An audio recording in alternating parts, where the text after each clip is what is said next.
High Court declared the IEBC lacks quorum to carry out major policy decisions and issued a permanent injunction against the Commission, barring it from conducting a referendum. The IEBC Selection Committee is yet to shortlist candidates to replace the 4 commissioners that quit more than 3 years ago. Our senior political reporter Patrick Amimo has the details on the ground report.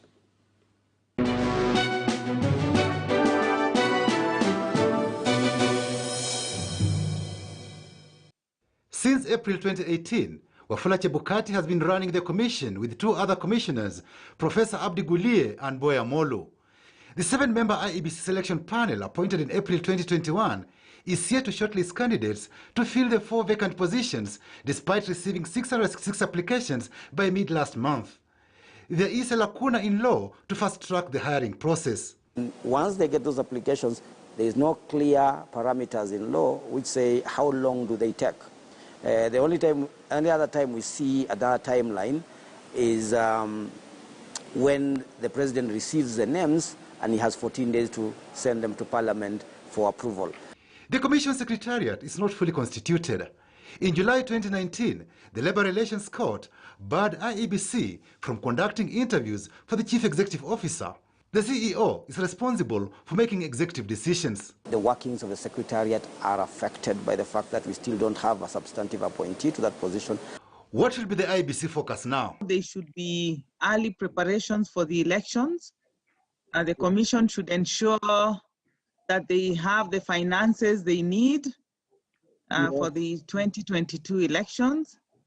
And they should also ensure that all their systems are procured in good time. Remember, they have procurement to do in good time. Based on our best practices, at least a year to the election, you should have your equipment so that you can test it. You can go through the process of replacements in case some of the machines are not working. We demand a clear roadmap to the general elections from IEBC and government. Kenyans expect government to facilitate IEBC effectively. The funds to conduct the next year's general election should be factored in the national budget to be read Thursday. The cash crisis of the Commission has crippled 2022 election preparations. The Commission had to shelve plans for boundary delimitation. We should do the boundary delimitation by 2024. 1 year before the general elections, we cannot do boundary delimitation. But I think we are running on a real slippery road now, because we are now 13 months into the next general election. The procurement of KIEMS kits and the expected litigations thereof will be another hurdle for IEBC. The other potential hurdle revolves around verification and auditing of the voter register if the processes are not done in a clear and transparent manner.